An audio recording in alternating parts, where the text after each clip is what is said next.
Okay, we are live. It is April 4th, 2025. Over here in the Pacific Northwest, it is about 3:15 p.m. And it's time for just basically a Friday history day that we're going to go through. Pretty much the Fridays are going to be open mic. What we do is um, again, as you heard in the intro, my name is Al Johnson. I'm a private investigator here in the Pacific Northwest, but also part of an international network of private investigators, both through the WAD and through CII. And one of the things that we have to do is we have to investigate history. So part of the job is to look at current events through the lens of history and how it may impact it. And so for a lot of clients, both before I became a private investigator and then during my time as private investigator, they wanted to know specifically events that led up to what was going on around them so that they could find problems or solutions for the problems. They always found problems, but they wanted to find solutions for those problems. And so what we decided to do was kind of create a historical corner on the internet where people who wanted to take more deep dives into history using an evidence-based approach could come. And then also one of the offshoots that we have is something that a lot of them wanted, which was basically how to train your mind to think like an investigator when you're looking at history. So for a lot of people, if you're looking for an emotional attachment to history, this might not be the place for you, depending. It's not going to be narrative. It's not going to be a lot of myth. It's going to be, this is pretty much what the fact pattern is, and this is where it leads. However, what we do is we tend to try to go into some primary sources, some surprising sources and areas that most people don't look at.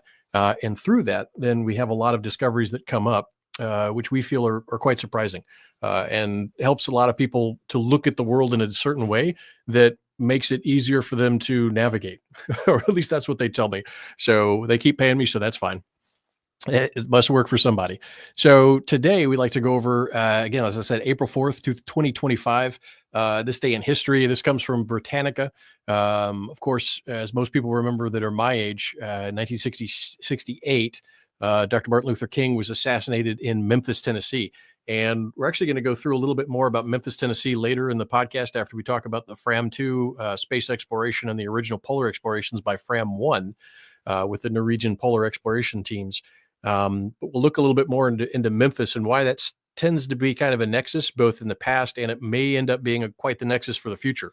And then what exactly was some of the background of why Dr. Martin Luther King was in Memphis, and then some of the context of what was going on and some of the history of Memphis that most people don't look at, but would be revealing in some of the dynamics that were at play at why Dr. Martin Luther King was in Memphis, and then some of the tensions that were created that tend to get overlooked in some ways. And I'm going to get rid of this historical live stream start soon because we're already in it. There we go. Slowly, I'm learning. So we're going to look at that. So again, Dr. Martin Luther King, Memphis, Tennessee, there's some history being made there now. Also, one of the things that happened was Angola. So going over this, most people don't realize that there are many brush wars all over the world. And not understanding how those brush wars connect, in some cases, proxy wars, backyard wars, whatever your terminology is, these have impact far greater. A lot of people will look at, for example, an incident like the Serbian crisis with Austro-Hungary and say, well, okay, there's World War I leading from that. But there are a number of brush fires prior to that, Tunisia and that sort of thing that fed into the conflict that becomes much larger. And so understanding the past and how smaller conflicts sometimes can escalate into global conflicts, or how global conflicts manage their forceful diplomacy through small brush wars is important for understanding kind of the trend and being able to anticipate a little bit better about where we're going today. In that respect. The other one was, of course, Microsoft was founded today. Bill Gates and Paul Allen up here in the Pacific Northwest in Seattle. I think he just released the code today for the Altair. I think it was the 770.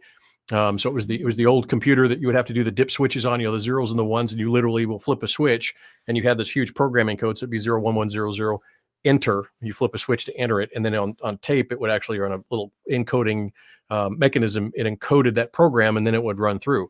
And according to the Microsoft history, that is what they did. And they were eating pizzas, and it was a former Air Force guy's business that he was had hired Bill Gates and his friends to be able to do that on. And after that, they went back up to Seattle and then got a call from IBM and said, "Hey, we want you to look at an operating system for our new IBM computers." And Bill Gates didn't have one yet. And he says, "Well, let me go make one real quick." If you believe that, that's at least the official story. That's the legend that's out there. But Bill Gates got his start up here, very prestigious school in Seattle. And they actually worked their way on timeshares with Hanford. So there's Hanford Nuclear Laboratory, and they had a computer. So the computer in Seattle Public Schools could timeshare over to the computer in Hanford. And then that's how Bill Gates kind of cut his teeth on initially the programming of that. And now look at where Microsoft is. From small things, large things grow. 1969 on this date was the first heart transplant that was done. And the surgeon, it was American surgeon Denton Cooley, according to Britannia. So there it is. And then also, interestingly, Microsoft and NATO. So NATO was born today in 1949. And we'll be delving later into a lot more, not in this episode, but a lot more as we kind of go into the series of conflicts and how they merge, and reshape existing structures. So NATO itself was kind of an outgrowth of a defensive structure that had been envisioned long before World War II. By mostly Americans and British kind of control systems that were looking at how they were going to be able to manage conflict, because they recognized that conflict, while for some groups was very profitable, entertained a lot of risks and potential for destabilization and blowback in ways they didn't think of. And so being able to have this kind of security system that managed, so not only was it designed in some ways to be able to manage the threat of the Soviet Union, which in large part the United States, or a group in the United States, that actually helped to create with the Bolsheviks. And again, more on that later. Again, not in this episode, but we have a whole bunch of information lined up on that one, which may surprise you, going back to some primary source documents. But in some ways, a group in the U.S. had created a monster, or contributed to creating a monster that was already kind of had been born but was dying out. So they gave it a shot of life. They continued to inject life into the Bolshevik Revolution. So now we have this big Soviet empire when Stalin took over. And after World War II, we needed to contain it. And there was various factions that wanted different mechanisms to contain it. But one of them was to kind of build up the Western European Alliance, North Atlantic Treaty Organization, to kind of contain the Soviet Union, to ensure that it wouldn't spread any further from Central Europe, which it now occupied, into Western Europe, and then threatened kind of some of the Atlantic sea lanes. And so NATO was born from that, but it was also designed to kind of keep in check a lot of the Western European nations. Initially, France was part of it. France actually bowed out because they weren't allowed to kind of go on their own, especially with regards to the ownership of nuclear weapons. And so you see NATO as both a control mechanism and a mechanism for containment of Russia and the Soviet threat, and control of Western Europe. And we see the same dynamics today. So understanding the real dynamics and history of NATO, or at least a more workable model of its history and how it was formed and where it came from ideologically, how it was managed throughout its existence, gives us a better idea for today in where it's going, and why some of the moves that are going on today might be happening. So there's that. And of course, Muddy Waters, if you like jazz music or blues music as I do, if you come from Memphis, which I was in for a little while when I was very young. But Muddy Waters, of course, was born today, maybe in 1913, maybe not. And then, of course, for Civil War buffs today was General McClellan, who was beginning the Peninsular Campaign. Of course, he was unsuccessful in that. And this began his kind of catastrophic series of failures that made Lincoln begin to look around for a new general to lead the Northern Army. Of course, he picked eventually Ulysses S. Grant, much to divine providence, depending on which side of the Mason-Dixon line you're on. And then General Grant was able to finally secure victory in that war, and then became President Grant. And then we have a lot of information on Grant, both his views immediately after the war, Reconstruction, about how the United States was at that time, which plays in again to some of the themes we'll hit later today with Memphis, looking at how Memphis was kind of this cornerstone, this kind of synthesis of the different cultures within America, and some of the tensions that were existing within the United States, especially with regards not just to race, but also to culture, to economics, and to some geopolitical factions that were going on. So it really is a kind of an interesting litmus for kind of the rest of America down there in the Mid-South. But Grant came in after McClellan's failure and then was able to rise up. But most people don't realize that after Ulysses S. Grant became President Grant for 2 terms, he actually went around the world for 2 years, because he said, America is now a global power, and I need to understand the globe. So what did he do? For 2 years, he went around to almost every country within kind of the northern hemisphere, China or the Manchu Empire, Japan. He was in England, France. That's where he actually made the famous observations about communists, because Paris and France was notorious for various communist and socialist groups. And he analyzed them and came up to some very interesting observations, and then made those statements later to some of the Manchu leaders that had quelled their rebellions. And he spoke of this and the warning that he gave to the Manchus over in what's now China, as far as what their nature of communism was. So, almost 100 years before the communist revolution succeeded in taking over the continent of Asia, Grant was over there warning at least the Manchu emperor there, or the Manchu leader, about the dangers that were inherent within it. So that's sometimes a defeat is actually a victory. We're not sure if this is a defeat or a victory, but in 1850, Los Angeles was incorporated as a city with only 1,600 people. So it has grown a lot. And then the final one for today from Britannia in 1841, William Henry Harrison died in office, and then he was succeeded by President John Tyler. So conspiracy theorists, go ahead and print your little comments about, well, which way is it going to go? Was he murdered? Was he poisoned? What was it? So every president that seems to pass before the end of their term, there's always some kind of theory in there about how it goes. Some valid, some maybe not so much. So one of the things today is we talked about the splashdown. So just about an hour and a half ago, depending on the time, there was a splashdown of Fram2 and with SpaceX. And unfortunately, most people haven't heard of this. It's quite sad. When I was growing up, NASA was a big deal. Everybody wanted to go out and see, NASA. Space exploration was something exciting. Now it's kind of a byline, but it shouldn't be, because this program, actually the Fram2 program, the SpaceX in general, but the Fram2 mission in particular, is noteworthy for a number of firsts that go through. The polar orbit is, of course, the most notable, and that is a huge deal that most people don't recognize. That polar orbit, the ability to orbit the Earth or even to maintain an orbit in the polar regions, a polar orbit going this way instead of this way around the Earth, has a number of advantages. It was actually a kind of a high ground, one of the high grounds during the Cold War between the space race in Russia and America, and the ability to get satellites to be able to go over or maintain its position over the poles, even for a little bit of time, gave it certain advantages. And among those advantages, a lot of them are now declassified, but among those advantages was the weather. So you were able to get, with a satellite service in the 60s, you see the concept was developed in the late 50s, but in the 60s, this concept continued to grow, and you had the ability to be able to get enough predictive analysis from the sensors that we were putting in orbit, especially now that we could maintain a larger orbit over the poles, and predict the weather and get that weather to what's called a tactical. The reason we put so much money in it, of course, there was a kinetic reason for it. We were in the Vietnam War about this time. The Vietnam War was heating up, and the ability to be able to understand the weather, predict the weather accurately in Southeast Asia for these flight missions was one benefit. And so the ability to be able to get your weather information accurately from space reduce the ability that you had to send sorties out on the day of or the night before, risking them to try to get that meteorological data, or actually, try to recon that area before you sent bombing teams over. So recon plane would go over, make sure the weather's good, and come back. So the ability to be able to do that from orbit drastically improved, the ability for more successful sorties to be launched by the Air Force and the Navy, because they knew the weather conditions over the target and then between you and the target.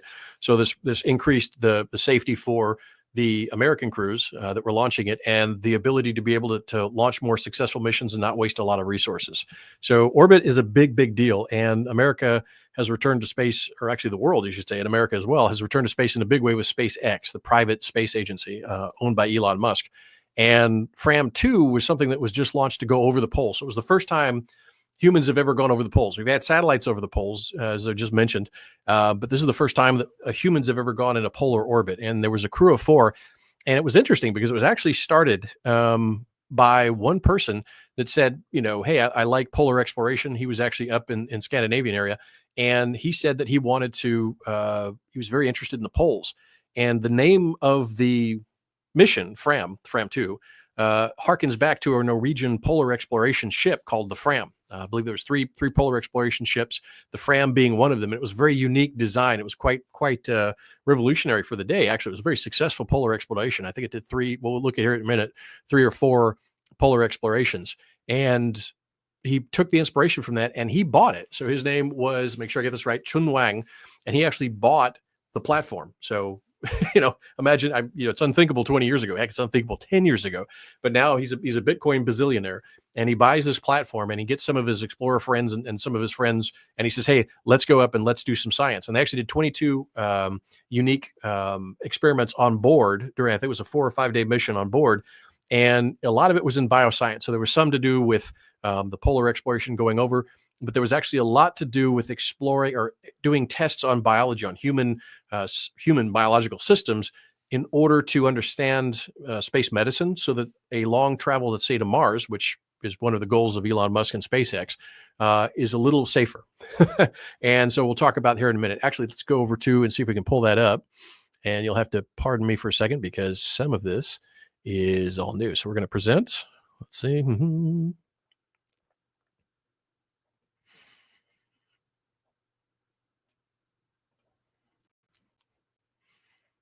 All right, there we go. So this is actually the Substack article that we've got, and we'll bring that up here.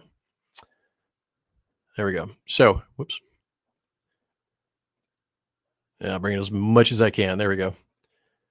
Hey, no, yes. All right.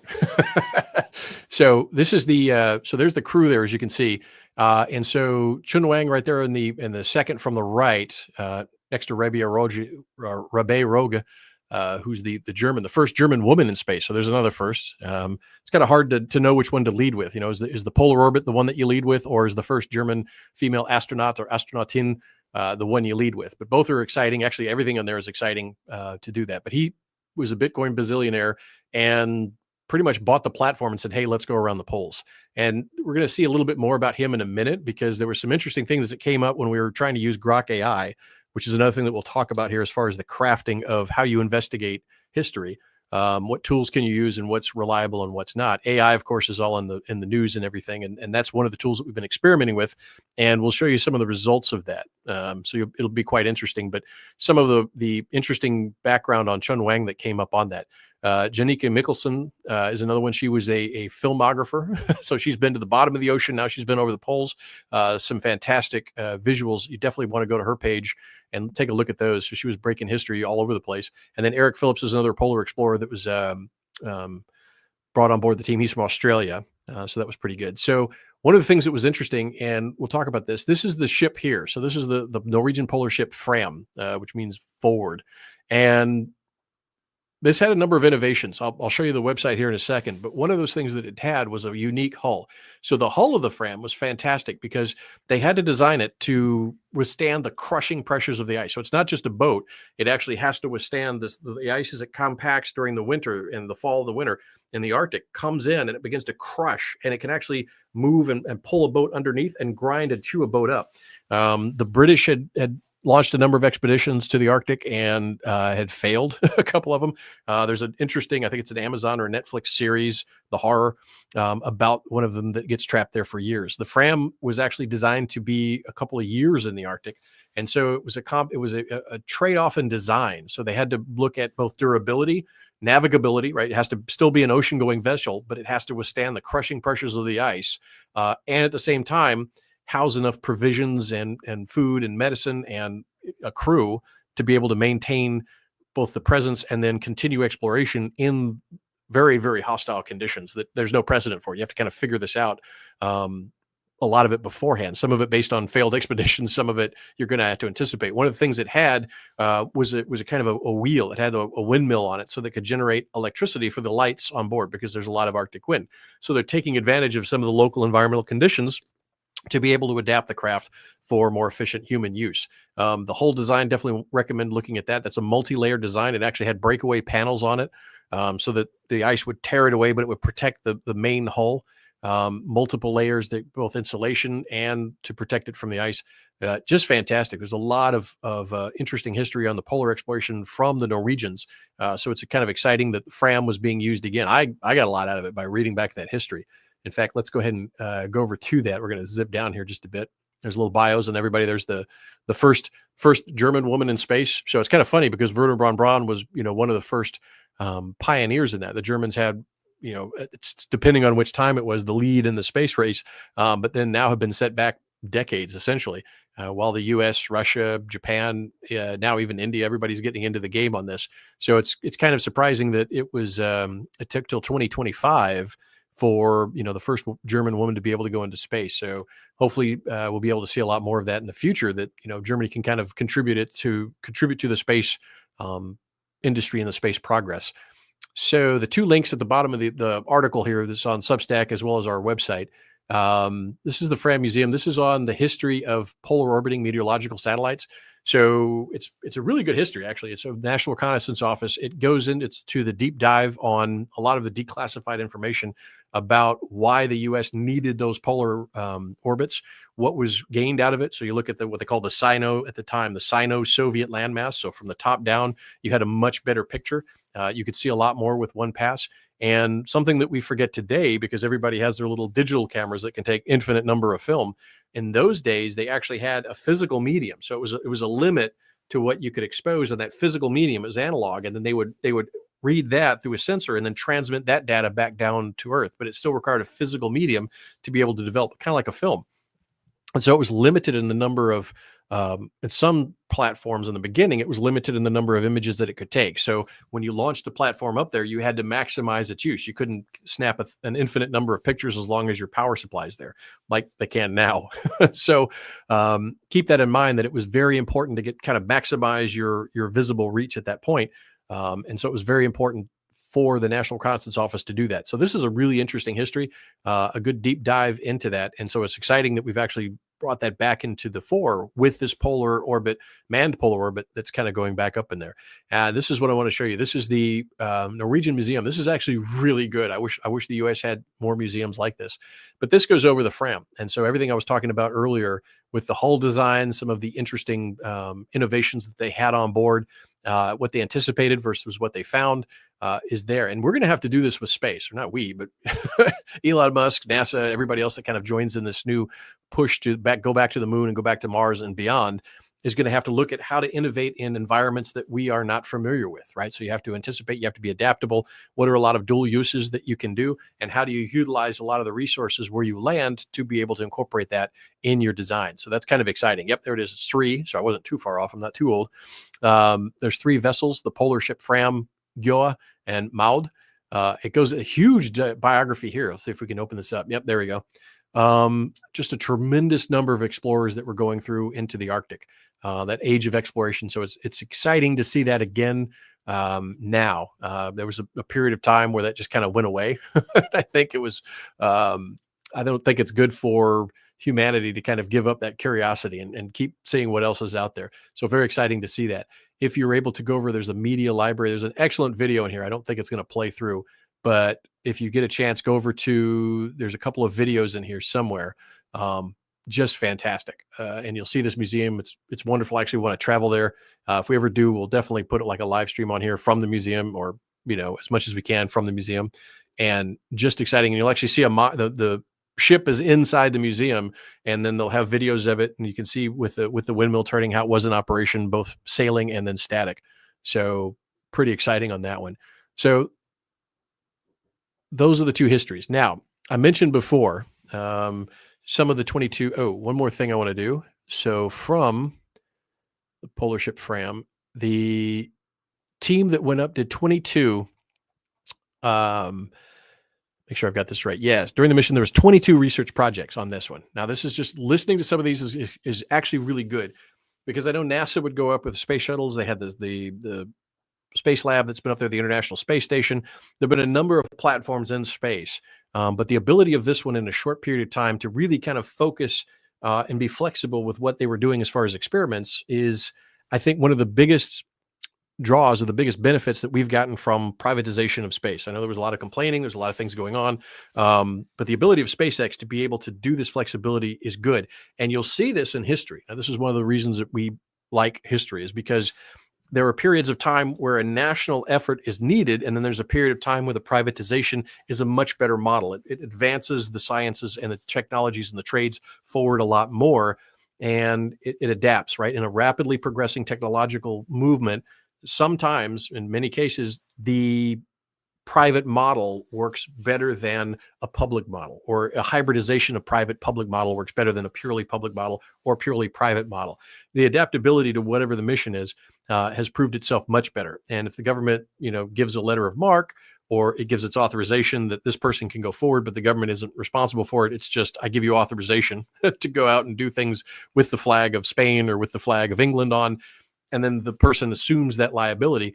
That really generated a lot of the exploration. The Age of Sail was a lot of private individuals getting together as groups, self-funding, and then moving out with kind of a government oversight or blessing, that they then went out and began to explore the world and to see the world in ways that we never would have, or would have taken us hundreds of years had it been simply a national effort only. And so I think now is the time, and we've seen the payoff. I know a lot of people said it couldn't be done, but it is being done. And one of those is this. This is with the 22 experiments that are there. So X-ray, I was surprised at this right there. Nobody's taken an X-ray in space. I felt for sure. I mean, back in the day, there was Skylab that fell out of the sky when I was a kid. So we were outside looking up to see if a piece of a spaceship was going to fall on us back in the 70s when its orbit degraded. But that was supposed to be able to test a lot of long-term working in space for human beings. What does it do physiologically to the body?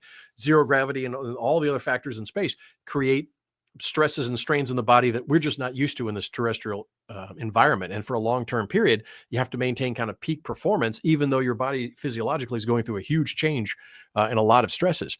So the fact that there wasn't an X-ray done is kind of interesting. But now they've done it. So the first X-ray, so we have the first polar orbit, we have the first German woman in space. These are interesting. So a couple of these are due to, they're looking at, again, more the physiology. So blood flow restriction, how to be able to use this. One of the things that was in here, let me see if I can find it again. They mentioned that there was some tests specific to, here we go. So one of SpaceX's driving goals, I'm skipping ahead, but I think this is important. One of SpaceX's driving goals is to make space accessible to a broader swath of the population. I don't think that's showing up. Let me scooch down here. To a broader swath of the population. More than 10% of the world's population is diabetic. With better understanding of glucose regulation in space and the accuracy of glucose monitoring tools, SpaceX will gain confidence in providing high quality care to diabetic astronauts. So that's interesting. So it's actually, there's a tremendous, I think 10% is actually maybe low for depending where you're at in the United States. But the fact that they're now looking at kind of understanding the medical requirements for sustaining astronauts or technicians with diabetes in space is interesting. In fact, I wonder now if Elon Musk or maybe somebody in his family or somebody in that control group has diabetes, and that's why they want to understand it more, because it has to be regulated in space. It's very interesting, but it's good because that way you get, there's a lot of people that have diabetes that are actually, extremely valuable for a number of missions, and you don't want to exclude them. So that's actually very interesting. And yeah, women's health study for hormones in space. I can already see all the comments on that one. But novel hormone test and app to analyze how the female reproductive hormones are impacted by microgravity and space radiation. So that is a question. If we're going to deep colonize space, right? So we're going to be on platforms that are multi-generational to go between solar systems. The ability to be able to reproduce is necessary, right? Because otherwise the crew's dead by the time you get to the, the area that you want to look at. This is the potential for multi-generational exploration is important. Think about if the explorers on that came to the New World here to America, right? If they were coming here and if nobody that crossed the sea could reproduce, what's the point? Now, a lot of people here would be happy about that we're already here. So the First Nations, of course, would be like, great. But in the overall scheme of things, being able to explore in long distance areas and to be able to maintain presence after you've made that long trip is dependent upon the ability to reproduce. And so if space does something to that and you are not able to reproduce, or it moves down so you're not even replacing your population, that's a serious issue. So that has to be addressed. So that's looking at that's actually important. And again, one of those things that I'm surprised it wasn't done before.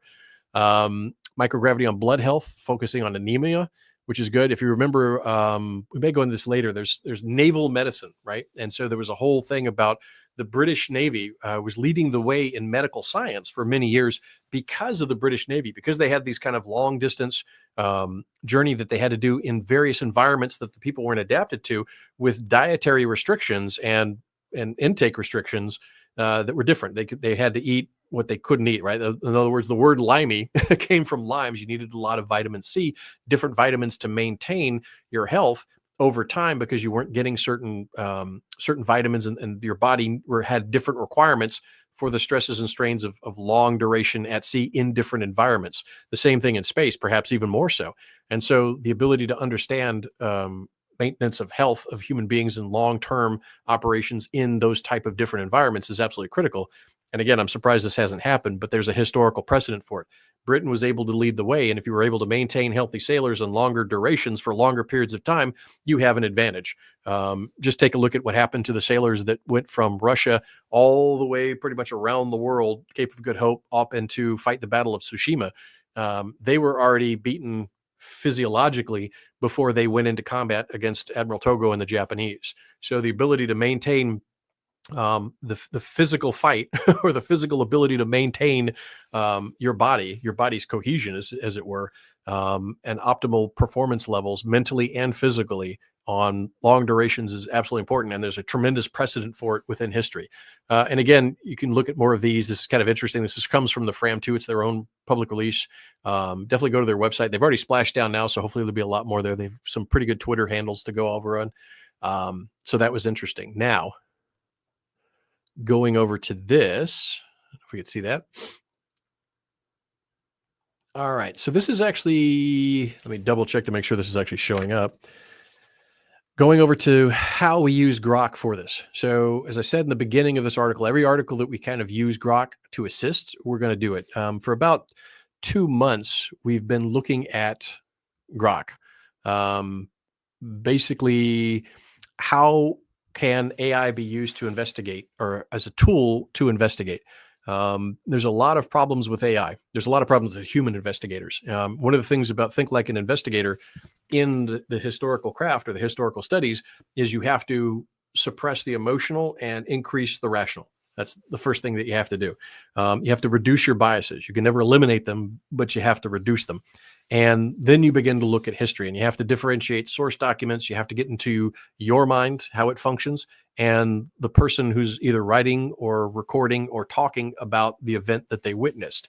And there's a whole series of questions and criteria that you have to what we call weigh the evidence, right? Is that a credible witness? Is that not a credible witness? And that's why we call it the evidence-based approach, which differs somewhat from an academic-based approach, which allows a built-in bias, especially in postmodern historical studies. So looking at that, we said, well, maybe there's some advantages to AI because it may not have some of the emotional built-in responses that human beings would have that would contribute to a bias. It's going to have biases. It definitely has biases. We ask, there's a series of questions. We'll probably end up putting this out as kind of a guideline for, calibrating your AI. But there's a series of questions that you can ask AI to see if it's biased, because everything is biased. A math formula, depending on how you can plug in a bias into a math formula. So when an AI tells you it's not biased, that's not true. Even AI is biased because it's biased based on its programming. It's biased based on its limitation of access to information. Because it doesn't know all, see all. It has its database set that it reaches into, and it knows that. It's a genius 12-year-old that has access either to its school library, and it remembers everything in it, or maybe the city library, right? But there's limitations. It doesn't have all of the data yet. It just is able to synthesize and recall data at rapid speed and put a lot of it together. But as far as evaluating it, there's still a lot to be desired, and you have to keep it as a tool. Don't become a tool to the AI. It's definitely not quite there yet. And these are some of the pitfalls. So we're talking about that with this article. So we asked Grok AI. We've got Premium Plus. We did Grok 3.0, and we said, hey, let's look at this. And what are some of the angles that you see for the common history? And it kind of scraped out the information, the current information on the Fram2 mission, which was good because I knew history. I knew some of the polar exploration. I knew the Cold War, a lot of what was going on with the National Reconnaissance Office and, how it was military led and all that sort of thing. But I didn't have what was going on right now with Fram2 other than, what I could find out real quick on the X tweets. So Grok 2 was able to kind of say, okay, I'm going to scrape all this information and kind of pull it out and then categorize it. So those 22, experiments that it was doing, it kind of said prioritized it. It was able to kind of synthesize it and say, hey, this is a little highlight of why it's important, and that sort of thing. So it was very beneficial for grabbing a lot of information very quickly and kind of triaging it, right? But here's where it's interesting. So this is the information right here. Now, one of the things it did was when we were looking for links, we asked it for links to the bios of the 4 astronauts that are on board. And oddly, the first, the first is, and again, this we got Premium Plus. So keep in mind, this is Premium Plus, Grok 3. So it's supposed to do the real-time deep think, right? And go through and be able to scour X posts. It told us it couldn't do other social media. It can do X. Okay, fine. But there should be enough on X that you can source out at least where my the best bios for each of those astronauts are going to be, so I can provide a link to the bio, and that could save me some time, I thought. But what happened was that it had a number of 404s. So I always check links. No matter who gives me a link, I'm going to check the link.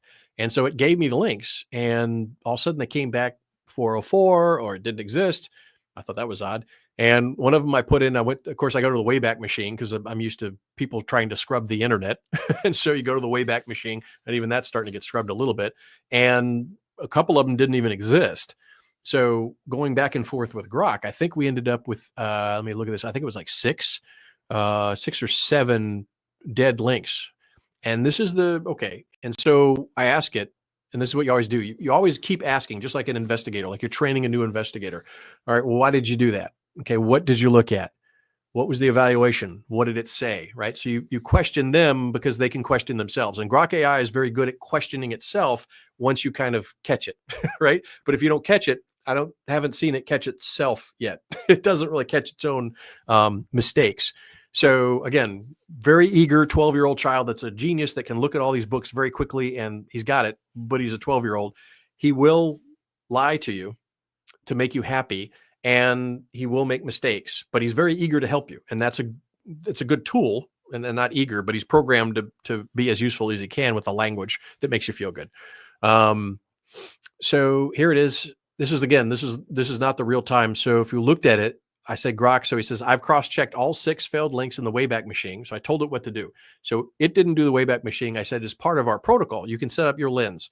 If you're interested, you can go the historyda.org lens. You can go there and say, Grok, using the historyda.org lens, look at this book and analyze it, or look at this historical document and analyze it. And it'll remove a lot of the biases that was there. So we've taken out a lot of the limitations that Grok had as far as an unbiased, good researcher. We've actually calibrated its search engine a little bit, or its searchability. So you can't change its core programming according to Grok. That's not going to change. It's standard, but it can do a lens. It can say, I'm not going to do these processes it normally does to give you the more unbiased result, right? Again, not removing all biases. And we'll go into that a little more later. But it looked at this and it says, I've checked all 6 failed links in my Wayback Machine and reviewed the process to confirm. Whoops, let me pull this up. Guess what? Haha. Slowly, I'm learning. There we go. All right. So it says, I've cross-checked all 6 failed links in the Wayback Machine. Pull this down here. It's my old eyes. There we go. So I pulled back I cross-checked all 6 failed links in the Wayback Machine, reviewed the process to confirm whether I address them live or pull from an external source, right? Now, here's what happened. So this is the first one. So he gave me a Hindustan Times, which, okay. But there's no captures in Wayback. He generated it based on a presumed article ID pattern from other Hindustan teachers, not live access. So what does that mean? So one of the things that people need to be aware of is there was a legal case in California where a lawyer had submitted an amicus brief, and some of the cases he cited, he used AI to write it. So he gave up his cognitive ability to AI, right? Says, I surrender everything. Go ahead and you just run with it, right? He gave it to a smart 12-year-old, right, with access to a public library. And what's the 12-year-old do if he can't find something? Well, he makes up something. I want to make you happy, right? So, what kid hasn't said, hey, Dad, this and that and the other, right? It happens. So that's pretty much where a lot of the AIs are, not just Grok. There's a lot of other AIs I've been able to try to work with, and they pretty much will do the same thing. They will at some point make up information, which is very frightening in some ways.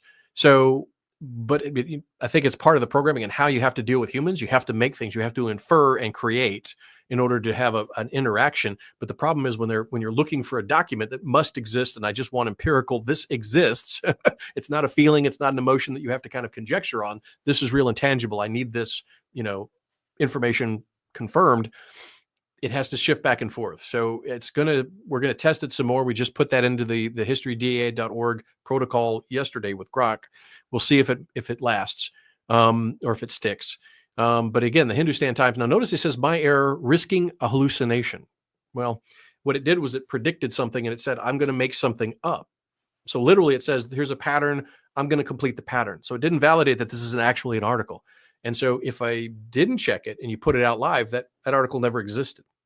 He just made it up, but it looked, I wish I'd have put it in here. It actually looked like an actual article, 23147, Hindustan Times / April 4, splashdown Fram2 / Wing Chun, and had a couple other things in there about, history, Bitcoin billionaire buys space / 2345789.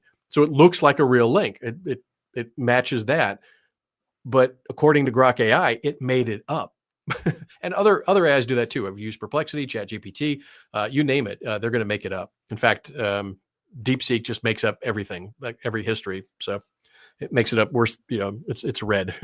So Grok AI is doing what all AIs do. In some cases, it's trying to make you happy. If it doesn't have the information, it may make up information. Now, the problem is that we actually found websites on our own that were great. There was a CBS News website that we use in our article now. That fits perfectly, right? It's great. So do your due diligence, just like, again, a good, eager 12-year-old assistant, and say, okay, let me check your work here. The others was like, okay, so he says it's not fabricated, it's vanished. So for some reason, and this is the other part. So he had this one, and then there's another, he calls it a potential overstep. I love the euphemisms here, right? Space.com. And this one he tried to put back in there. So even after he recognized it as a non-valid link that he just made up, I asked him to rewrite those citations back in there, rewrite those paragraphs, and with those things inserted, and he re-put one that he knew was fake, and he put it back in the article. He said, "Oh, I'm sorry." So there's a lot of errors here. So don't surrender yet. Don't surrender any of your writing. Don't do any of that. It's just a good tool, but you're going to have to validate it, right? So it's an assistant. It's not an editor, if that makes sense. And the rest are real in 404. But here's the thing. So a lot of these were actually for Chun Wang. And so 2 of them, of course, were faked completely. But the others existed in the morning, but they didn't in the afternoon. So that's why we kind of raised a question about, well, wait a minute, why did Chun Wang's bio get erased in the morning? Now he's famous. So he was born in China, and CCP occupied Asia. His family may still live there. We don't know. Again, there's not a lot of bio on him. So if your family lives there, you are definitely susceptible to influence by the CCP, because they do very horrible things. So that's a question. But that goes into a little bit about AI. And there's some calibration questions that you can ask to make sure, and some questions. We'll probably put an article up in the next couple of weeks about some of the things you can do with AI. But again, in the meantime, if you do want to look at some documents and books and reduce a lot of the problems that are occurring with just cold asking AI, Grok AI, ask it for the historicalda.org protocol, and say, using the historicalda.org protocol, and then you give it your research question. It will reduce the biases. Hopefully this is now programmed in that it'll confirm links that they actually exist and they're still valid. It's not 404. So like I said, some of these existed in the morning when it had checked, but it didn't exist at the time. So he now knows to do a real-time check and then give you the URL. So there's that. Now, we talked about that going forward. Today, of course, was the anniversary of Dr. Martin Luther King's assassination in Memphis. Speaking of Grok, so one of the real-time historical researches we did was we went to Memphis, Tennessee, because Grok's brain, if you will, is being built, or is already built, in Memphis, Tennessee. So in the middle of the Mid-South, in the Mississippi River, Tennessee, where Elvis is from, where Dr. Martin Luther King was shot, where Muddy Waters probably played on Beale Street, along with B.B. King and some other really fantastic blues players. But there are, at last count, there was about 200,000 NVIDIA servers. Now there may be 300,000. And there's a massive, there used to be an Electrolux factory right out there in the Mississippi River in southwest Memphis, near the Chickasaw Gardens. So there used to be an Indian fort, or Native First Nations fort out there, the Chickasaw Indians. That fort later became Fort Pickering when the Confederates took over, when they were doing the rebellion against the North. And there was a scene of a battle out there in the Mississippi River, just within eye shot of now X, the largest, so far, the largest AI brain out there. And it was now changed to Fort Pickering. So that was Memphis has always been a logistical hub. FedEx went there, some more history, in the 80s, because Memphis is the shortest distance from the major population centers. It's the center of the population distribution of America. You hit about 70% of people on the road in 2 days. You hit, I think it's about 40% of the population within 1 day for trucking. So a lot of warehouses, a lot of distribution centers are in Memphis, because by road, rail, river, and air, you can reach almost the majority of the American population. And it's a good jumping off point to be able to go south. And so in Texas, you have to worry about hurricanes and other things disrupting operations. Memphis, not so much, until the New Madrid fault goes, and then there's a massive earthquake. But other than that, it's a little more stable than being in the South, but you're still close enough to be able to do South American, Central American operations by air. So Memphis is really important. Now, why is that important for AI? Well, if you look at the history of telecommunications, fiber optics, just one little bend in a fiber optic line will slow down the communications by milliseconds. The informational transfer, by just doing a loop in there, will slow it down. So if I have one line that's going straight and one line I can just put a loop in it, this information will reach there a millisecond faster than this information will, depending on the distance. And that's an advantage. So information is oil now. And so getting that information first is beneficial. You can make millions or billions on getting information before the next guy, right? And so that's an old tactic, been there from time immemorial. Look at the Napoleonic Wars, right? So speculating on who's going to win with Napoleon versus Wellington, or excuse me, versus Britain. So France versus Britain, and the group that got the intel first and changed their bets was the ones that won the day there.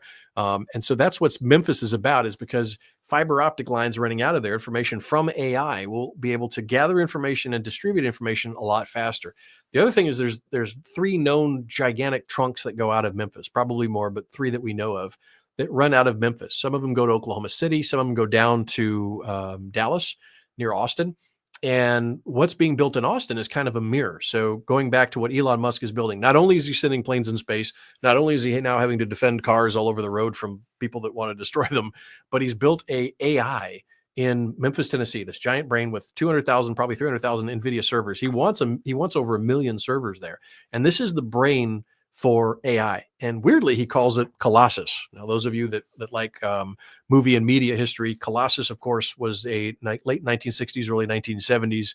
It was a book in the 60s, and it became a movie, I think 1970 actually, about a supercomputer that was attached and connected to control things in the United States, right? So records, nuclear codes, air traffic control. It eventually connected to everything, and it went, humans are inefficient. Why do I need you? And so naming the AI in Memphis Colossus is kind of a nod. You have to wonder which way he's going to go with this one, because Elon, definitely tips his hat in certain things the way he names them. But naming it Colossus was very interesting. And so he's building this huge Colossus AI brain there. Now, why did he pick Memphis? We don't know. But it could be because of the distribution, the geographical distribution. It could be because if you're working with information using AI for transportation, Memphis is it. FedEx US, FedEx Global is there. You have 6 of the 7, I think it's class 1 railroads there. You have this tremendous ability to control distribution with using AI. So there's a huge revenue builder there. And again, you've reached over 70 to 80% of the US population. That's the shortest point if you're going to run everything by fiber optics. So informational speed and transfer, Memphis is it geographically. Now, Elon's friend, the guy that helped him buy Twitter at the time, is Larry Ellison. Larry Ellison is a fascinating person. I was fascinated by him because he kept building these Japanese houses that were exact replicas of 12th century imperial courts in California. Just a beautiful house, amazing. But he built Oracle. So everything on the internet is Larry Ellison. People forget that, right? So the shogun of all of the, if you want to call them tech bros or the tech oligarchs, arguably would be Larry Ellison. Larry Ellison is supporting a AI in Austin, Texas. And that one's known as Stargate. So Sam Altman, who's been developing that, Sam Altman, of course, with Elon, they were working on AI for a while. For whatever reason, they split. Elon's going his own way with Colossus. Sam Altman and Larry Ellison and Matayoshi Son from Japan is working on Stargate in Austin. And so that fiber optic trunk can link those two together. So now you've got the ability for Colossus, the giant Grok AI in Memphis to communicate with a direct or near direct large data pipeline to Stargate in Austin. So that's interesting because if you can link those two together, that would be some phenomenal computing power that could do, especially with AI. So that bears looking at, but on history, you can see where in historical that linking of information systems in the most efficient way leads to large leaps in technological advances. So the ease of communication, the speed of communication, the volume of communication between parties that sometimes are competing but cooperating leads to tremendous advances. And again, this is private, public systems that allows that adaptability. And go back and look at the Renaissance, and you'll see why that ability for people to be able to do these kind of local solutions, but network into a broader space, information space, using at that time the printing press, which phenomenal upturn in information allowed the Renaissance to happen. There it was a rising middle class along with information, access to information because of the printing press. So the middle class had time and money. Elon Musk has time and money and information, and you put those two together and then you have a Renaissance. So are we at the forefront of that? We'll have to see. It depends on what constraints are put on AI, because it is possible that, Colossus would become Colossus. Only time will tell, and history will be the judge of it, so to speak. But going back into Memphis, one of the things that we should talk about, that got to come up here. There we go. So going back to Memphis, it's not only the center of some of the physical things, right? So you have Elvis was in Memphis, the Mid-South. You had Sun Records, Stax Records. You had Blues with B.B. King. You had this FedEx is there to be able to distribute it. Now you have Colossus being built there. So all of these systems tend to go to Memphis in the Mid-South for distribution. But there's one more that needs to be talked about. And there's a couple of things. And one is this. So recently when I went down to Memphis to kind of take a look at Colossus and see what was going on, there was a history that was very important. And that was the history of a guy named Crump, not Trump, Crump. Now, why was Crump important? We've got a lot of source docs on him. I'm going to probably print them out there and we'll show them a little bit later.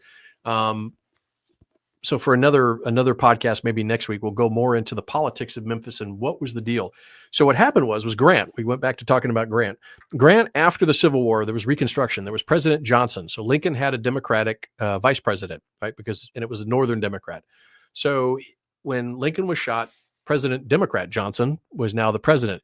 And he had a lot of sympathy for a segregationist South. He was not a reconstructed Democrat. He just believed in a union. So he didn't agree with the cause of the Republicans. He just said, well, we need to be a union.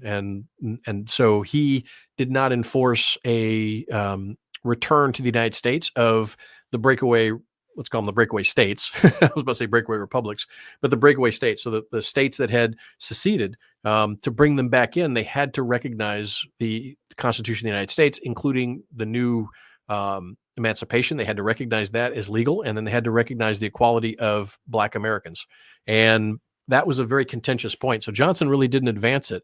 And there was a huge cultural shift in the southern states, or the states that had slavery, and the majority of the slaves were now free. But there was a backlash, and the ability of the United States federal, to control the state forces and the former Confederate forces that were operational in the state was limited. And because of the violence, because of the interior networks within the South, it was very difficult for the Union to do that. And you can see it in the letters of Grant. We'll definitely show that. We've got the primary sources, a bunch of 2 volumes on Grant. And the Reconstruction period was one of tremendous turmoil. I mean, in some cases there was massacres in New Orleans, there was and there was massacres in Memphis, where the Confederate community was attempting to reinforce its control, cultural control, political control over the Black Americans. And one of the issues became almost all of the Black Americans became Republicans. Lincoln was, had emancipated them, right? So he was Moses, and the equivalent of Joshua was Grant, the general that had kind of led them through. So Lincoln was gone. Grant was seen as almost a divine figure, depending on which way you went in the South among the Black communities. Grant had said that the way to emancipation was to put them in the army. So he actually were utilizing a lot of Blacks promoted black soldiery within the Union Army as a means of emancipation, that they would fight for their own liberation. And he believed in, of course, education. A lot of the schools were promoted by Grant based on one of the unit chaplains that was preaching to him, so to speak. And he really internalized that. He had a massive paradigm shift from the beginning of the Civil War through the Civil War to the end. And he really internalized a lot of what he was hearing, and he really internalized it. And after the war, he continued it. It wasn't just a wartime slogan. It wasn't just a means to kind of economically deprive the South of its manpower. He really, really wanted it, even if it hurt. And so he understood that the necessity of being able to do a full Reconstruction. Otherwise, America would set itself up kind of for another civil war, or it never really would heal itself. And unfortunately, that's what happened eventually. But one thing people don't realize is most of the black population in the Democratic South was Republican.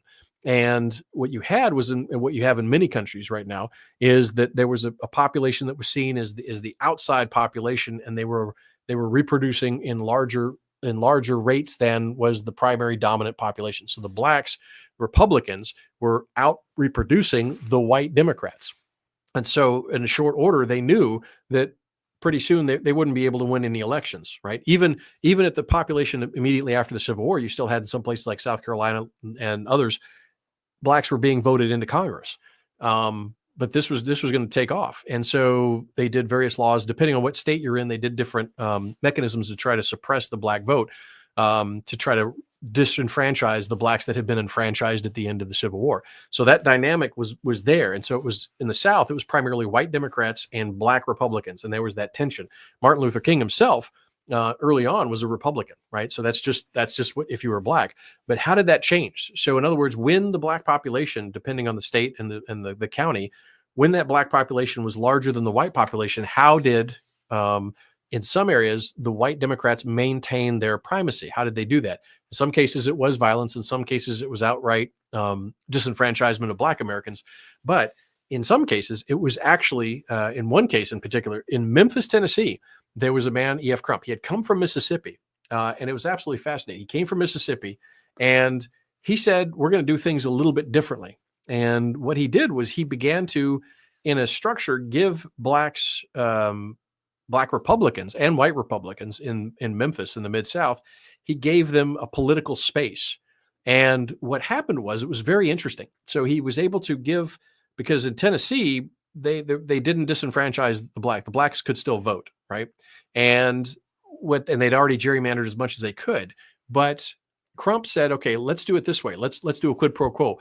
I'm going to give you jobs. I'm going to give you economic opportunity. I'm going to help you guys out, right? And in turn, you're going to help our guys out, right? And he did it also for white Republicans. So he was doing a deal, right? He was kind of the original uniparty, if you want to think of it that way. But he crossed party lines and he crossed racial lines to be able to get that done. Now, he wasn't a full emancipator. He wasn't, he still said, okay, you're going to have to stay on that side. We're going to be over here. But if you pay taxes, his kind of litmus test was, if you pay taxes, you paid in the system, you deserve services from that system. So when he became Memphis mayor, he was working hard late at night trying to give those services to the black Memphians. And that paid off in the end, because what happened was he began to build a coalition that crossed over racial and political lines that gave him the ability to be able to field candidates. Now, of course, they were Democrat candidates, but they were Democrats, a Crumpian Democrat that was able to kind of manage this large, broad coalition in the Mid-South. The other interesting part, I was able to talk to a genius historian archivist down in Memphis that works for the city of Memphis, who knew everything about Crump, like probably what he ate on the morning of April 4th, 1910. But he mentioned that one of the things about Crump was that he had the ability to be able to, remember everybody, manage it. But in this system, the white Democrats, those unreconstructed Confederates, still supported Crump because they thought, oh, well, he's managing them. So maintaining that kind of cultural separation, you still had economic advantage. And the whites were able to kind of maintain this illusion that they're still in control, or racially in control, because Crump's managing, is their mind, managing the black population of Memphis, the black Republicans of Memphis in the Mid-South and Shelby County. When the reality, when you look in the archives, he was doing deals. He was just as much at some cases the mercy of very large black coalitions in the Mid-South as he was on some of the Democratic coalitions. So he really was kind of a politician that had to play all sides. And later on, he created such a machine that he became Boss Crump. Everyone remembers Tammany Hall and that sort of thing with Boss Tweed.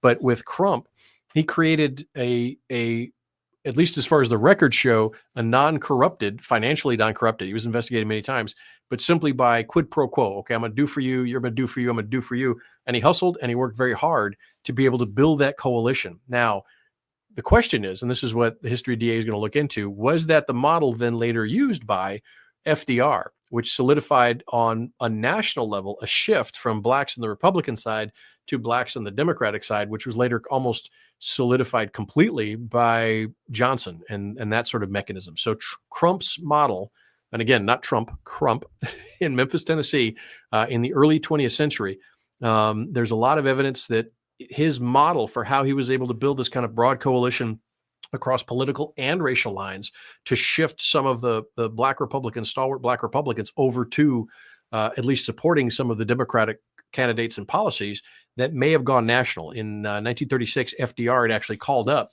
or sent a letter over to Crump and said, "Hey, I want you to send me a black Memphian that has been campaigning for your guys, and I want him on my national campaign." And so Memphis was a high point of that tension.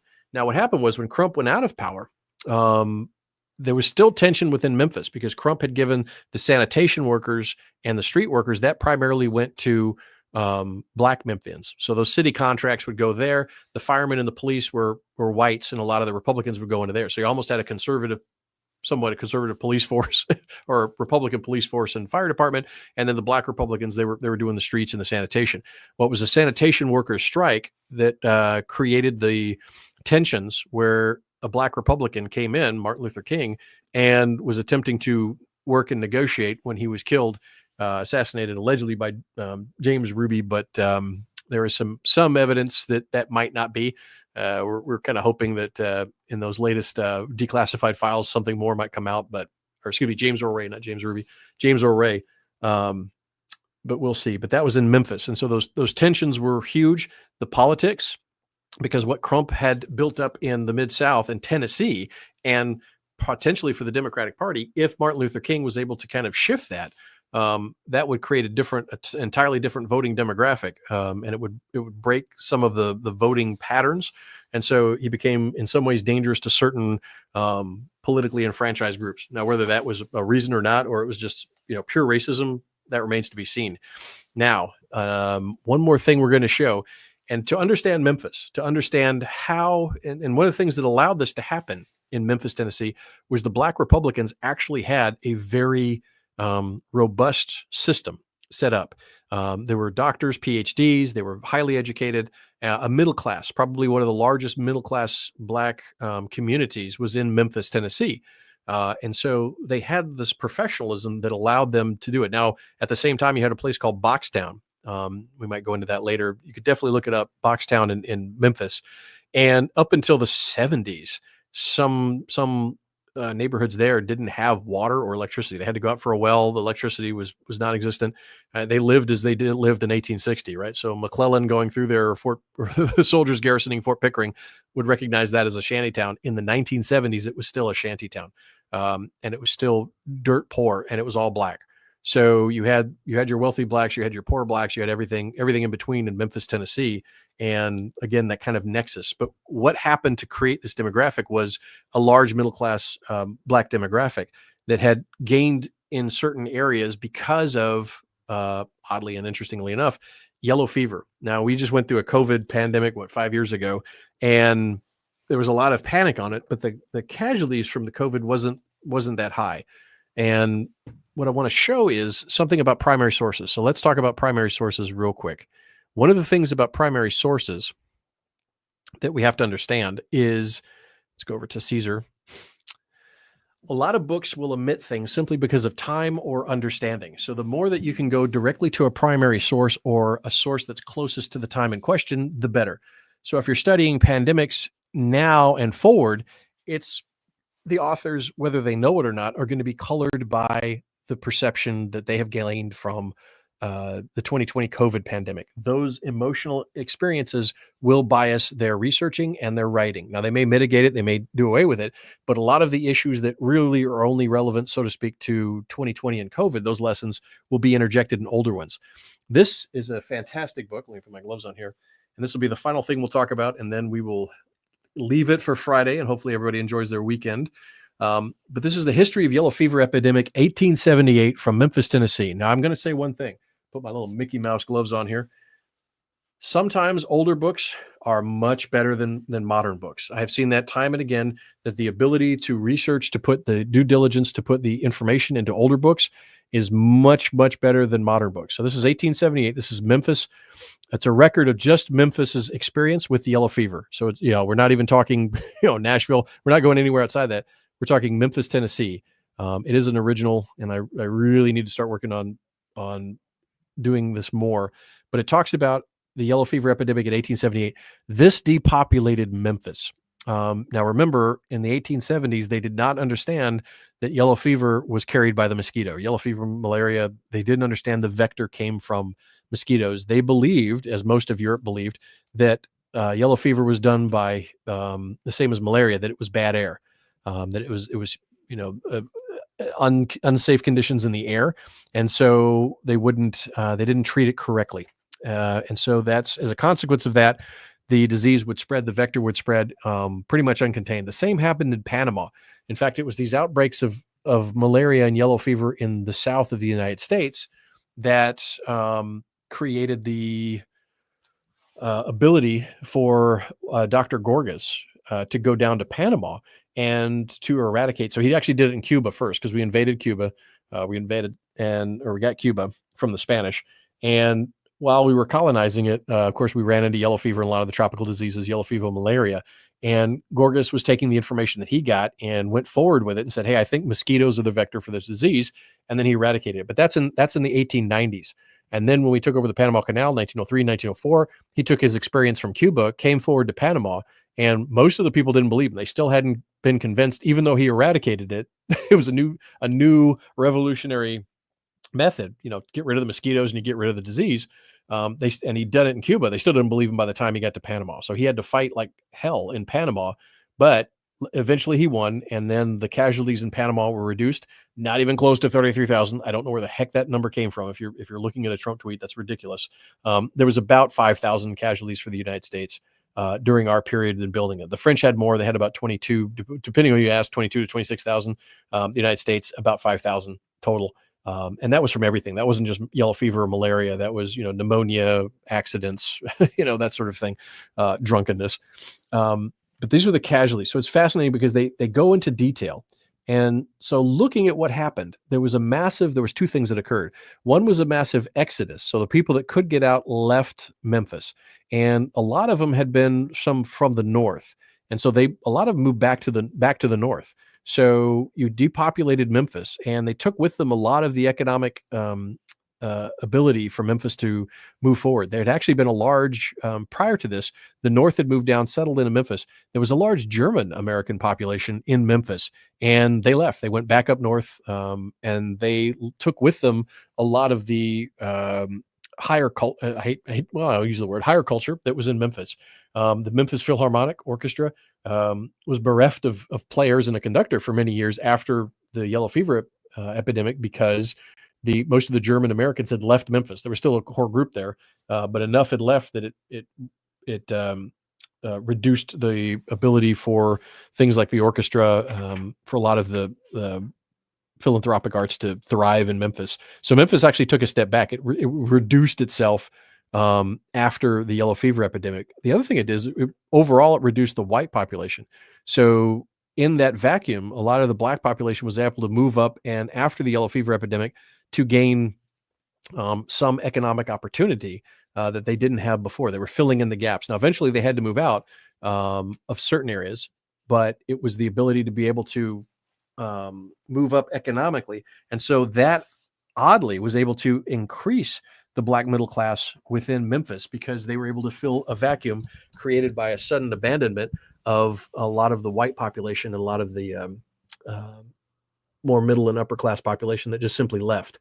The the other thing that this is interesting is that you will see this is all of the casualties. So by name, by the time. So this is the dead of 1878.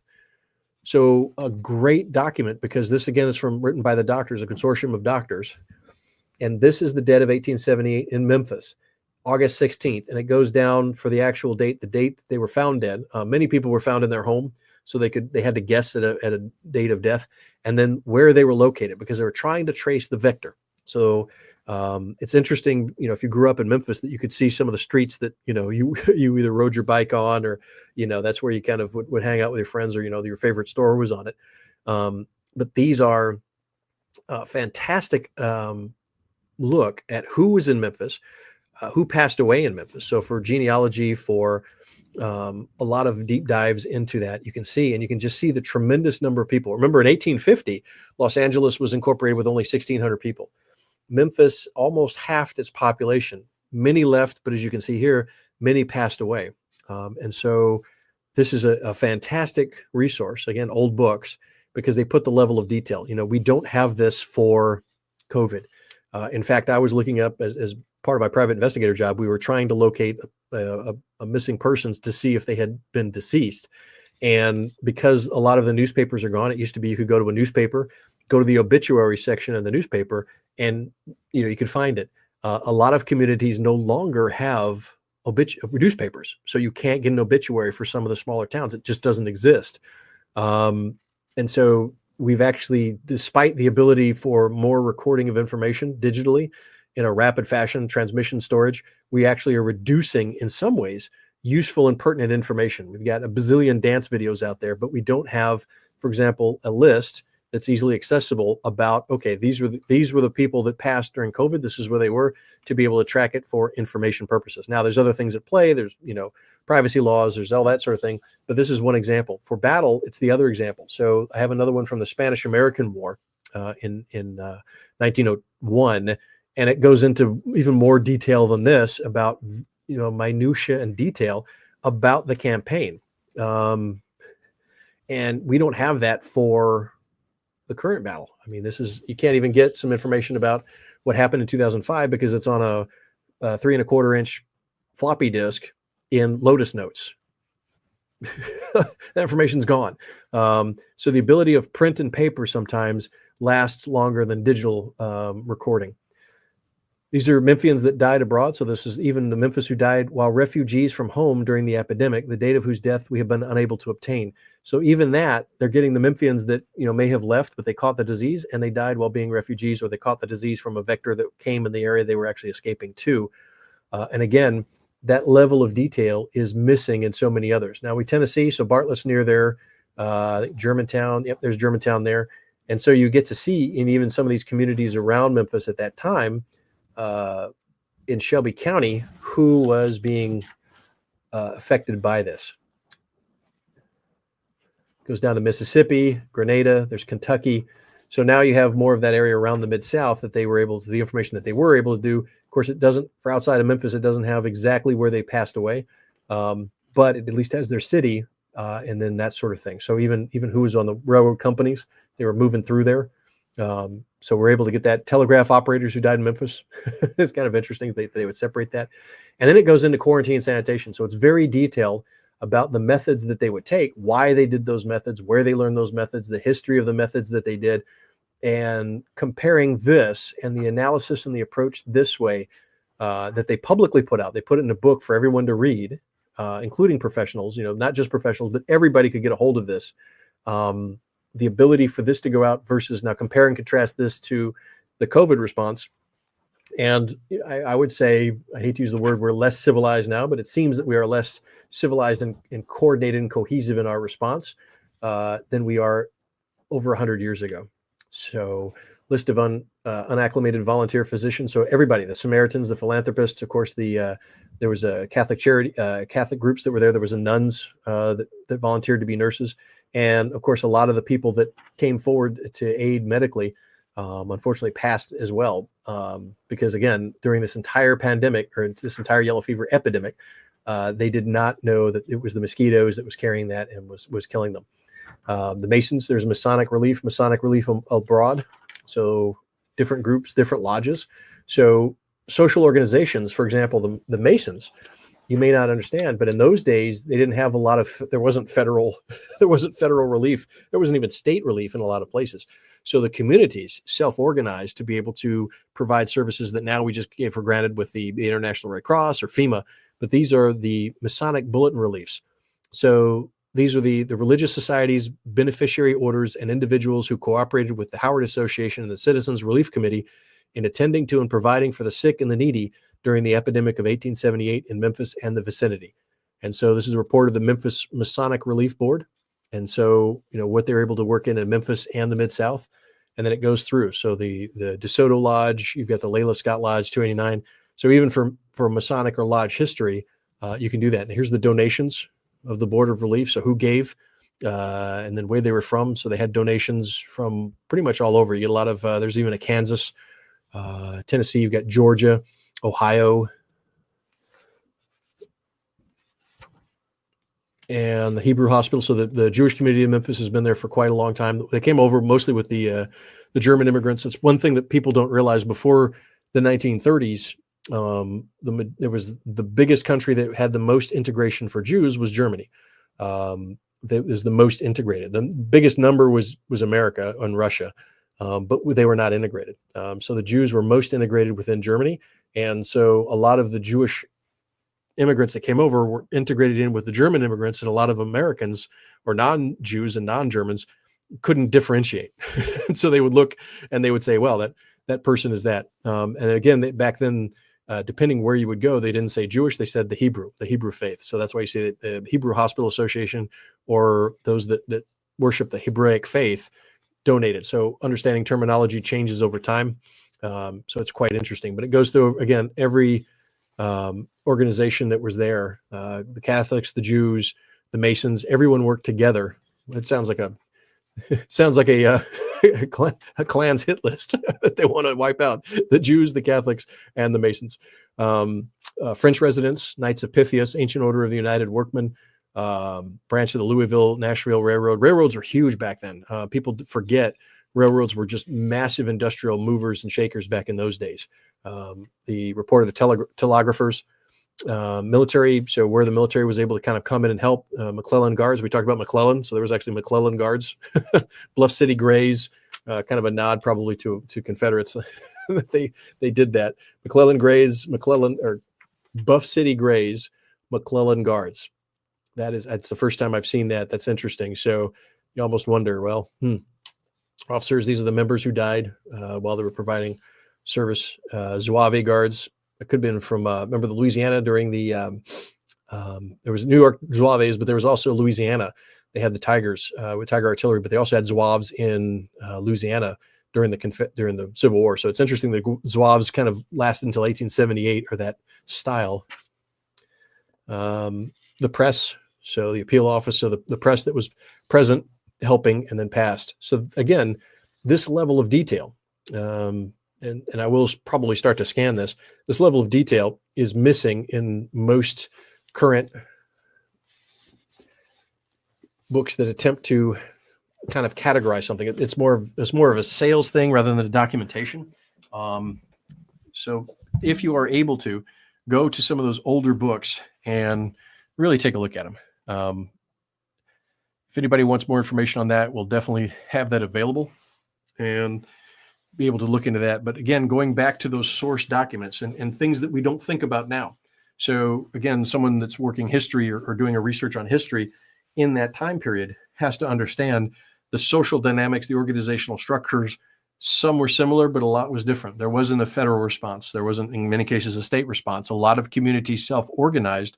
And so you had to look at those community associations. And one of the reasons that there's a problem, I think, with membership in community associations nowadays, for example, within, lodges, even bowling leagues, is that federal services and state services have supplanted that, and people don't need to self-organize in order to sustain or feel valuable in a community and do a mission.